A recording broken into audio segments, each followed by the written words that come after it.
everyone, hope you are well. Today we are going to be solving some puzzles together. The way this is going to work is I'm going to solve or try to solve some Leech's tactics of rating around the 1700s. So hopefully you can see maybe in the left side of the screen I've selected easiest minus 600, so that should be around 1764. Leech's rating. Now, if that sounds scary to you, uh, don't be scared. It's perfectly normal. Oh, hello. My cat also wants to say hi. Hello. I'm doing something. Do you want to do puzzles with us? Um, whoop. Thank you for dropping by. So, if this rating is scary to you, um, don't be scared because it's perfectly normal to have your puzzles rating higher than your playing rating. That is the case for me as well. So I'm not like 2364 in Blitz either, so don't worry.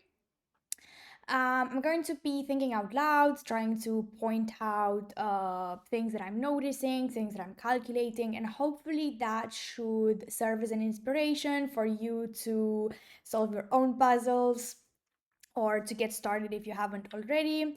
Now, if you're somebody who has been solving tactics for a while on Leechess or chess.com or any other platform, and you're feeling like you're not really seeing the benefit yet, hang in there. I promise you it is going to pay off. Getting better at tactics is really one of those really easy hacks that you can tell people when they want to get better at chess to do, and it is guaranteed to work. This is my guarantee. So let's get into it. The first one we're looking at looks like a Rook's Endgame. I was hoping we would start with something more explosive, but here we go. So we're in a Rook's Endgame, Rook and 4 pawns versus Rook and 4 pawns. Um, but Black has this pawn on c3 that is really advanced, right? So I'm guessing that the idea of our puzzle is going to be how do we make this pawn promote? And what we're probably trying to do is at some point give a check so that when the pawn tries to walk into the promotion square, the rook is guarding it. And we can probably start calculating either this and that or this and that. So same moves but different order. So let's start with c2 because it seems like an obvious move to consider. So c2, white should try to stop the pawn from promoting, and they're probably going to play king d2. And this already very quickly proves why we should probably not start with c2, because the king's guarding the promotion square and we can't really put the rook down to threaten the threaten pawn to c1 because the king would take our pawn. What if we start with the check? So we start with the check. This is nice because the king cannot come closer to the pawn. He has to move up to e2, which is not really useful. So rook a1, king e2, we push the pawn, and now we're already guarding the promotion square. So even if they come with the king, we'd still promote. And if they play something like rook to c4, we still push the pawn forwards. And white is going to have to give up their rook to I don't know, resign, give up the rook, something. It looks bad, right? So let's start with the check. Okay, nice. Let's do the next one.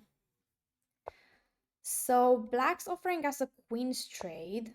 Before we jump to any conclusions, what's the material situation like here? So we've got two rooks, bishop for bishop, queen for queen. It seems like we're maybe a pawn down, right? Like black has this pawn that we don't have.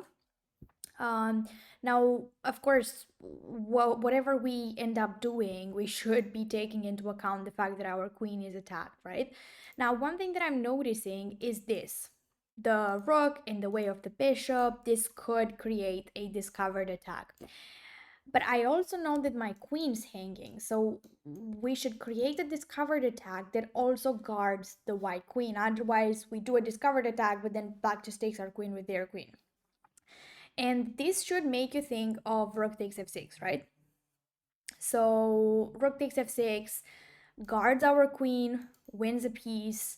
What is black going to do? If they take back with the pawn, then we take their queen with the bishop, right? Whereas if they take the queen with, if they take the rook with the queen, we can take their queen with the rook, and this way we win material. So I think that makes sense. Let's try to go for it. Okay, they took our queen, but we take back and we're a bishop up, right? And don't worry about this pawn, it might seem scary, but we can block it, try to put pressure on it, and eventually, since we have more pieces, we should be able to win that pawn. So it might look scary, but don't worry, we're a piece up, we're perfectly fine. The challenge here was to find rook takes f6, a move with a lot of purpose, guards the queen, does a discovered attack, and also attacks the enemy queen. Okay, let's see the next one. So black moved their queen out of the way, right? So the queen was being attacked, they moved out of the way, and the situation is equal, materially speaking, right? We've got knight versus bishop, 5 pawns. It does seem like our pieces are very nicely focused on the king side area, so it would be nice if we found some kind of sacrifice on the king side. Now, we don't really have any good checks, like these don't really seem to be doing anything. And how do you know that what you're looking at is a blunder and not a brilliant sacrifice? Well, if you can't easily come up with a follow-up or with a reason why you would sacrifice that piece, like how does it benefit you that you're sacrificing, maybe you're like opening a file or clearing a square, if none of that comes to mind, then you're probably just blundering. So I'm thinking, for example, knight e7, why would this move ever be a good sacrifice? Because it doesn't seem to be changing the position in any way that would benefit us. However, a sacrifice that might benefit us is rook takes h6, because this is a checkmate threat, right? So we're threatening to go in there. And if they take, what I'm thinking is now this pawn on g7 is no longer guarding the f6 square. So that would be the purpose of our sacrifice, the distraction of the g7 pawn. So when black takes, we can jump in with the knight. If they take with the queen, then fine, we win the queen. But if they go to the corner, can you find the checkmate? It's queen to h7, right? So this looks promising. Now we're not playing it just yet, because after rook takes h6, they might still try to go for g6. And in that case, since the pawn on g7 has once again moved, then we can probably still go for knight f6 check. The king has to go to g7 because the h squares are being guarded by the rook, and then we have a different checkmate, rook h7, different checkmate, equally beautiful. Now, I don't know if they have any other ways to try to stop the checkmate. I'm not seeing anything else. Maybe rook takes h6, something like f6, to kind of make some room for their king to escape. Maybe that could be something. But then at that point, the very least, we're winning a pawn and we're opening up the king, and we can carry on with the attack with something like queen g6. But I wouldn't be surprised if we have more, like if we can actually go for the check, and then once here we can take the pawn with this rook, because this pawn is being pinned. So that looks like checkmate. Actually, they have to take with the queen, we take with the rook. Wow, this is so pretty. And yeah, it's checkmate. They can't go to e7 because of the knight, they can't take with the pawn because it's pinned. So wow, very nice one. Let's go for it. Okay, check. And as expected, they gave up the queen. And now we have a queen for a rook and the bishop. So there's still a little bit of winning that needs to happen here. But we have many things that work in our advantage. So king is still open. We can try to do a rook lift once we've made sure that we're not getting back rank mated. This pawn is a protected pass pawn, so we can try to push it forwards. And obviously we have a queen for a rook and a bishop. Okay, next one. So white just short castle, And we're going to look at the material, but just pointing out the first thing that you should be seeing in this position is this, right? Why did they castle and walk their king into this pin?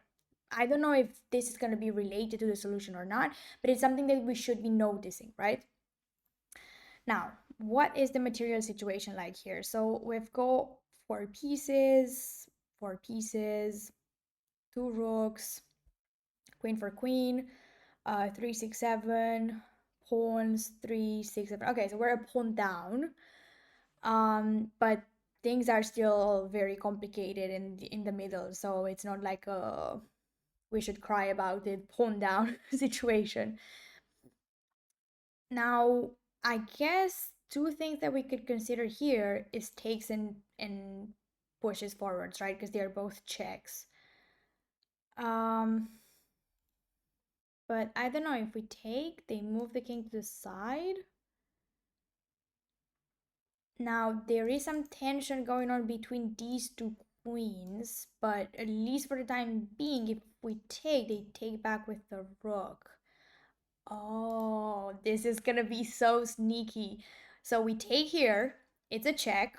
They don't have time to react, they have to move the king in the corner. They block in any way, we take. So they go to the corner. And now what we would really want to play is this fork, right? This would be quite sneaky.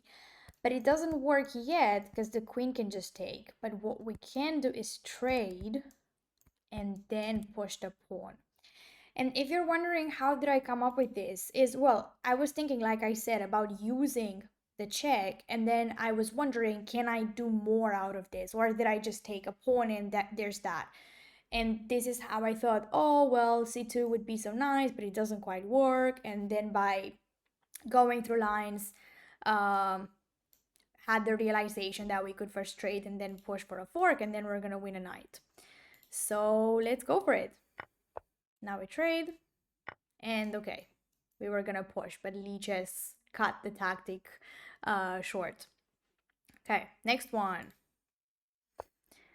So white just moved the king out of check, and it seems like we're really lacking pieces in this position. So we're like a rook down. And also white is threatening checkmate. So this pretty much tells me that this is going to be check check check check check, because if it's not, then queen g7 is just game over. They're also threatening queen takes f7. It seems really unlikely that we're going to be able to guard like both threats. Plus we're rook down.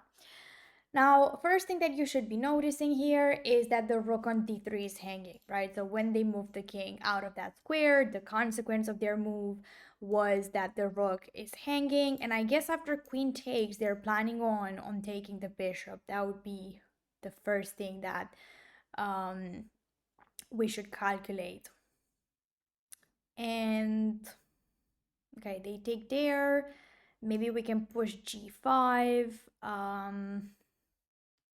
They could go this way. No, they couldn't, because the queen's here. So they could go this way, or they could go this way. Now, if they go that way, we've got king and queen on the same diagonal. That should set like some kind of alarm on in your mind when you see pieces that are like on the same diagonal, on the same line. Is there a way I can attack them both? And I guess queen to c3 is the answer to that, even though, well, they moved to the side actually. So I got excited for nothing. I thought we were gonna skewer them, but they can just move to the side. Okay. What about takes queen here instead? We're attacking them from this side. And if they go to e5, now we check them on this diagonal, because the f5 square is still is still is still protect oh,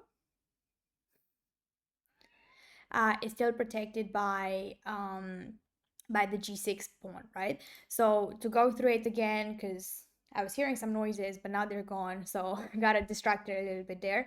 So queen takes d3, king takes f4, queen f1 check. the king has to go to e5 if he wants to keep guarding the queen, and now we go skewer them on the diagonal because now they don't have anywhere to move the king where they're guarding the queen. Okay, so far so good. But what if instead of taking the bishop, they move somewhere else? And that is already a good start for us because it means that we want to rook without still being down in material. It's not super helpful because, like I said, there's various checkmate threats. But let's see. So if they go here, queen to g3 should be mate. Should be mate.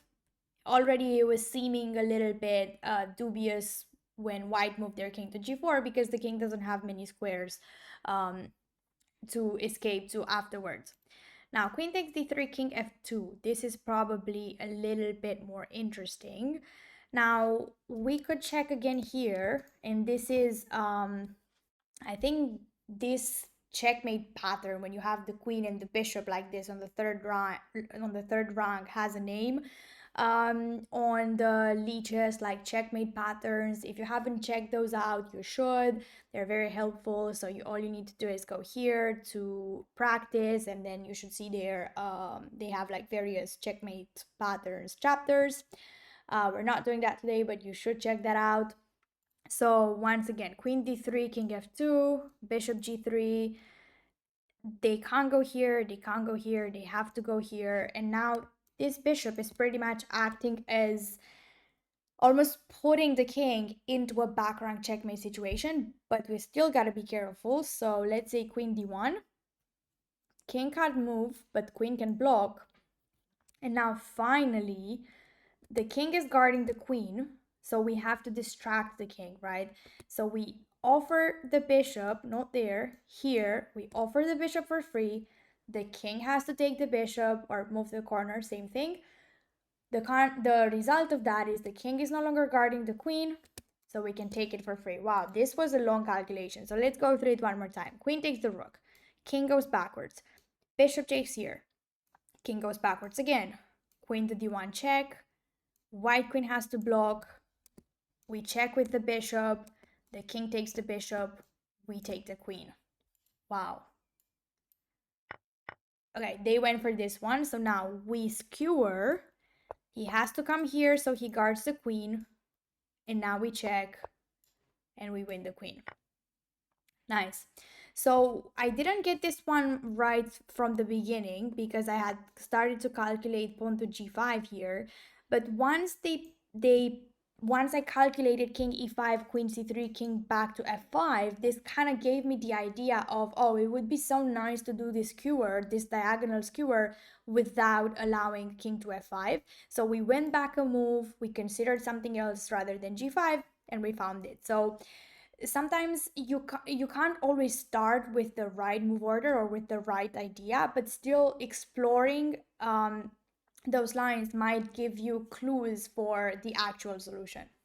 Okay, we're at the fifth one. Let's do the next one. So bishop to d3. They're offering a bishop straight of some sorts, right? And it seems like we are down a minor piece here. So yeah, 3 minor pieces versus 4. If you're confused about what a minor piece is a way to say knight or bishop. Now, I'm guessing so they want to trade because they are ahead in material.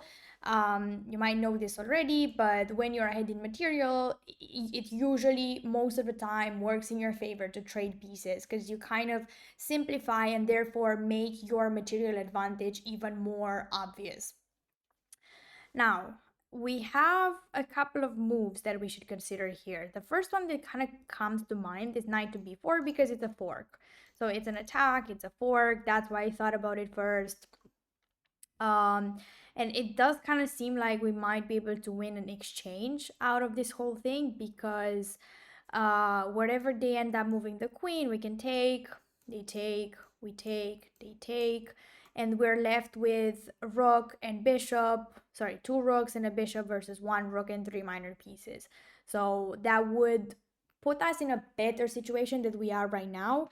I'm still hoping that maybe we can find better. So after knight to b4, queen to b5, do we have anything else? We could take this pawn here, but that doesn't seem awfully helpful. Okay. Let's try something else as well. So what about rook to d8? Similar idea, but this time skewering instead of forking. So rook to d8, queen to c4, or queen to b5. Let's say rook d8, queen c4. Unfortunately, it doesn't work as well, because once we take, that's just trading pieces. So is it just gonna be knight b4? Okay, we also have e6. e6, queen to c4.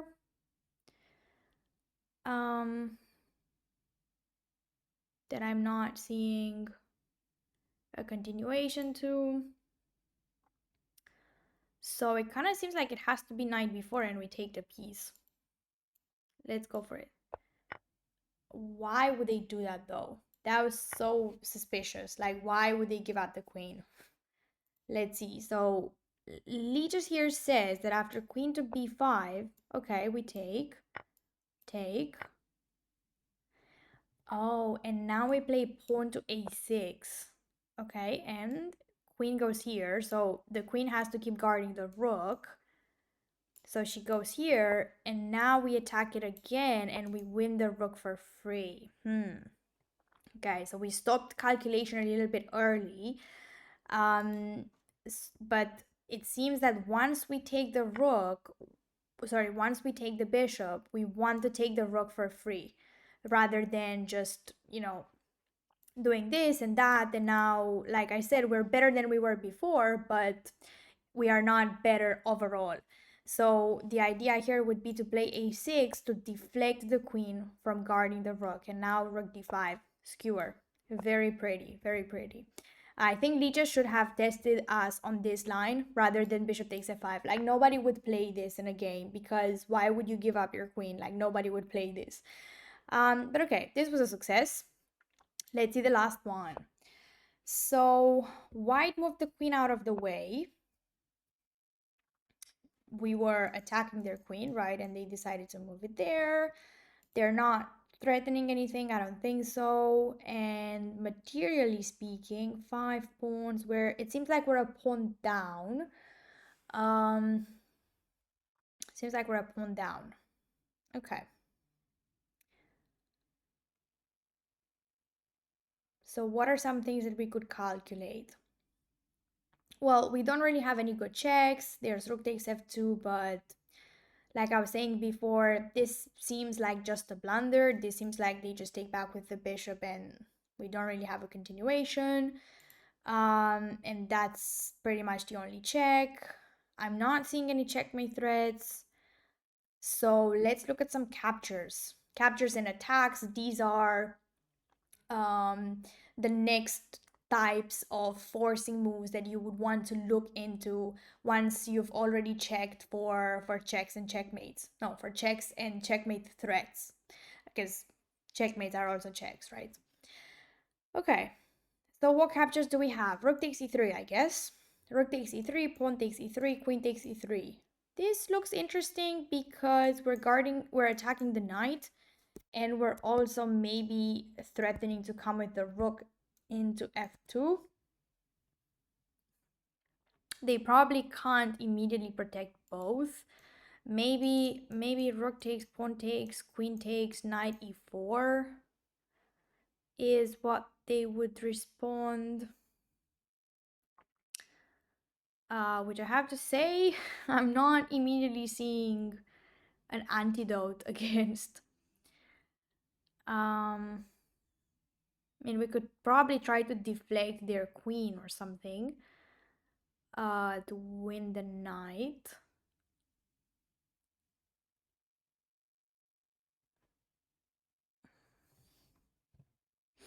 Maybe h5, but then queen h4.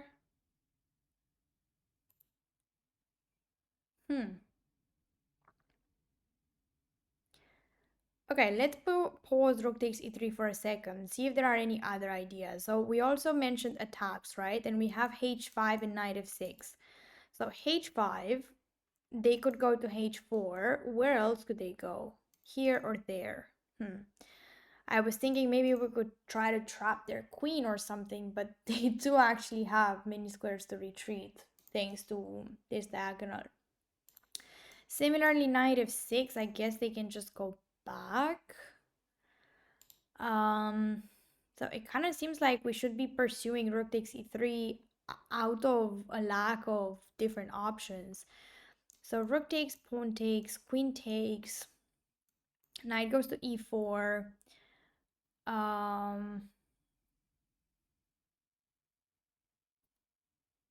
Knight goes to e4. Maybe knight to e5 could be interesting because it's attacking the queen and the queen has to guard the knight.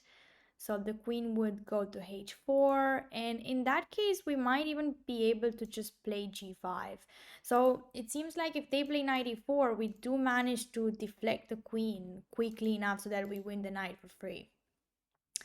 And if they go knight f3 instead of knight e4, so takes, queen takes, knight f3, we have queen e2 check, the king has to drop, and then we take the knight, and we basically win two minor pieces for a rook, which in most cases is better. So two minor pieces in most cases are better than a rook. Let's try that. Okay. And now they played rook f1, but here it's easy because we just take the knight with a check, right? Let's see what would have happened if they had played knight e4. I think Lichess is not throwing their best defenses at us. But okay, knight e5, we were right. And if the queen moves to the side, oh, it's just checkmate in two moves? Oh yeah, queen and knight, so check and checkmate. This one is even better. The nice thing about it is that if you make it to this position, then with the position in front of your eyes, you are going to find this continuation. So I think what we saw was kind of good enough. And if we play g5, it's still very, very winning. So of course, in a perfect world, you would want to go for the checkmate, but from a distance, g5 is good enough so that you know that you're going to be winning the knight for free, and the attack continues. Of course, this king is very weak. And I think once you have the position in front of your eyes, you would find it anyway.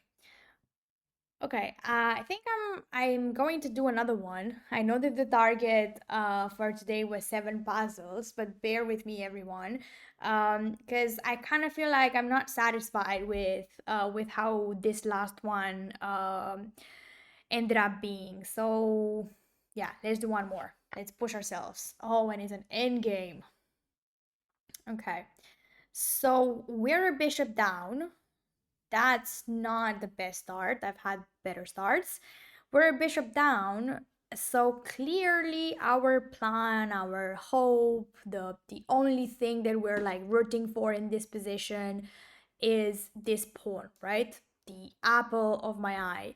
So I'm guessing if we push immediately, which definitely looks like the most tempting thing in the world, the problem is, and you should be noticing this diagonal, right? So if we push, they check, they take our pawn, and well, I don't know, no, we're definitely losing there because this guy is gonna go running to b8, right? Like the white bishop is going to sacrifice itself for our e pawn. Nobody cares about that because the b pawn is becoming a queen.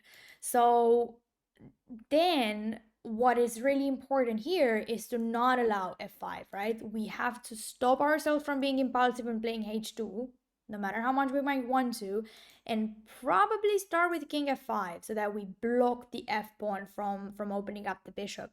And the really funny thing about this is that once we do that, it seems slow, right? It seems slow, but the bishop doesn't have a way to be quick enough to catch the h pawn, and that must be the point of the puzzle. So king goes here. Okay, they moved something, and now we push the pawn. and we have a queen, and this pawn is too far. This pawn is too far, so it's still gonna be a long way to win this because, well, white has an advanced pawn, so we're gonna have to kind of maneuver around it to win it. But this is winning, so you've got a queen. Maybe if this doesn't seem very convincing, try to play it against like a really good bot on Lichess or chess.com. Since it's a winning position, you should be able to win it against anyone, right? But even if you're not super sure about the technique, the fact that you have the queen kind of helps you because you can just check and maneuver around until you find the perfect configuration to win this. Okay, awesome. This one I really liked. I thought it was a very funny endgame that we had to start by blocking the pawn and then our h1 was getting promoted first. Okay, well, congratulations everybody for following along with all the tactics. I'm really impressed. Let me know in the comments if you've managed to, make it to the end of the video, if you found it too easy or if you found it too hard, if you would want me to make similar puzzles videos in the future, because obviously this works out for me as well since I'm also practicing my own tactical skills, right? So we're kind of helping each other here. I'd be really happy if you could let me know in the comments if how you found it and if you've managed to solve any of the exercises before I actually showed the solution. If you like the video, do consider liking it and maybe following the channel. And if you would want to see more of me, I do this and a lot more live on Twitch. You can find the link down in the description or in the channel bio. Thanks a lot for watching today and take care of yourselves.